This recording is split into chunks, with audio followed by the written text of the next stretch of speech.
Hey, how's it going, guys? Today I'm going to be showing you my 73 Charger SC. Hope you guys enjoy.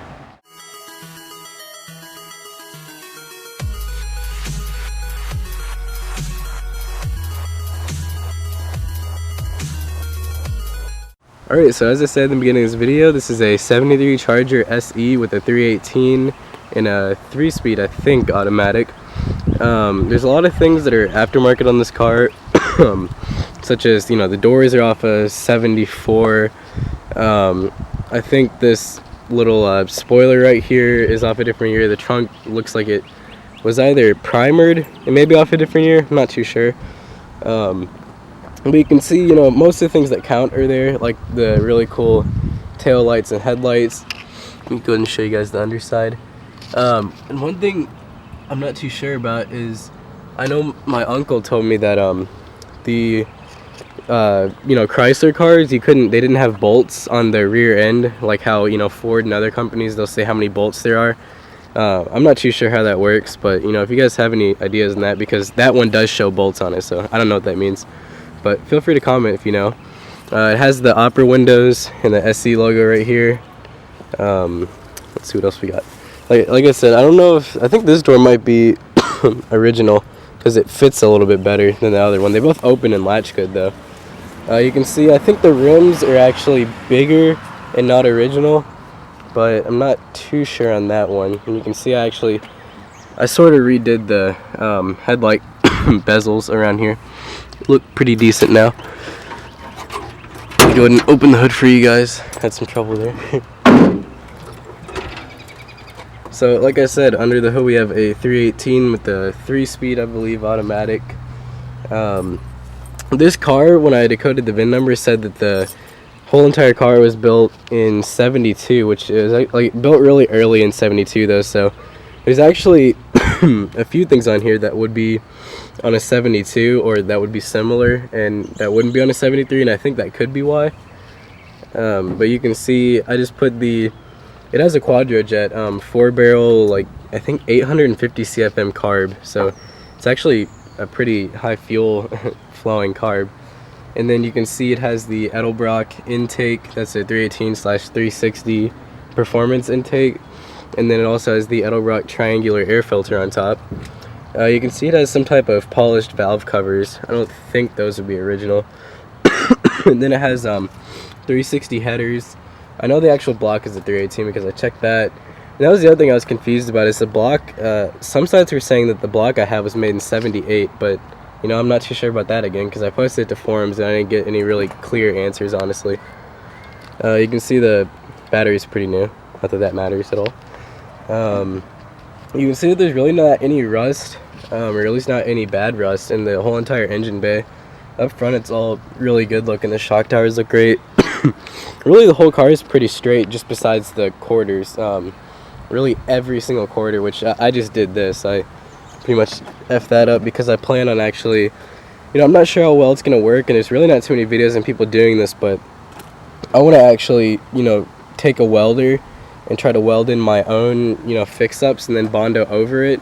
Like basically I want to weld sheet metal all the way through behind here, so then I only have to do a thin layer of Bondo, and it won't be quite as, it'll be more sturdy. It won't be super unsturdy, because a lot of people just only put Bondo. You're not going to get very good results with that. Let's go ahead and show you guys the interior.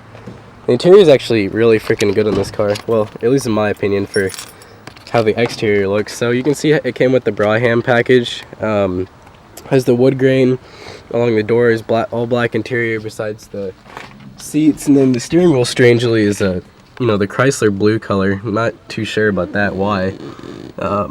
You can see it has the dash cluster that was I want to say this is more on the 72s, because like I said, there's a lot of things in it that don't quite make sense. So they could be aftermarket, I'm not really sure. You can see it has some aftermarket temp gauges in here. It has a temp gauge and a oil pressure gauge, but you can see it still has the the shifter right up here, and then it has all the gear settings right there.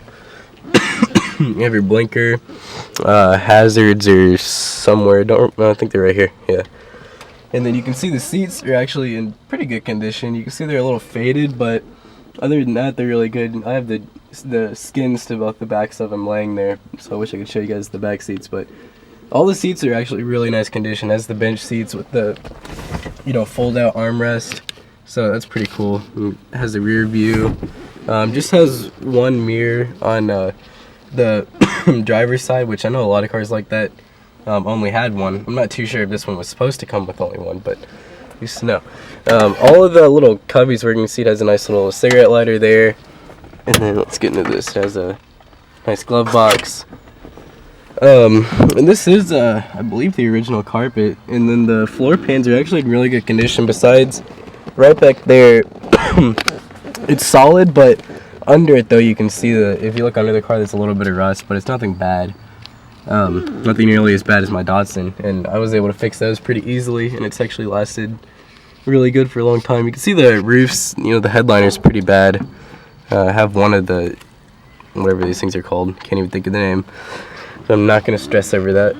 But yeah, so I think, well, actually no, wait, I'm going to show you guys the trunk.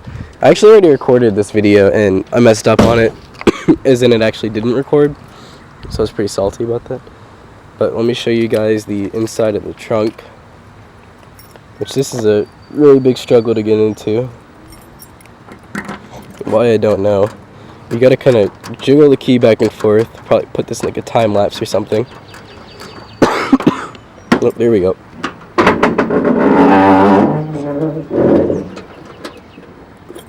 Let me get the key out. Alright, there we go. So you can see the, you know, inside of the actual trunk lid's really nice. So like I said, I don't know if it's original or not because of how nice it is. You can see where the quarter panels are rusted out. It's obviously rusted through there. Now the actual trunk, you know, pan itself, there's not a single rust hole in it from what I can see. There's just, you know, drainage holes. That's what I think they would be. But other than that, besides over here, there's really not any rust in it. It's actually pretty good shape. Well, you guys see that, and the weather seals are still here, surprisingly. But yeah, like I said, it has a nice little spoiler. So yeah, that's my plan with this though, is actually I'm going to try out the, you know, welding really thin sheet metal onto the sides to have a base to put the Bondo on. And you know, I'm not really honestly too sure how well it'll work, but I'm going to try that, and if it works, I'll do every single panel that way. And then I plan on, you know, at home painting the car, because I'm kind of just, you know, I kind of bought this just for like a fun little, just to see what I can do and how good I can make things look at home. So let's go and get to actually starting the car now.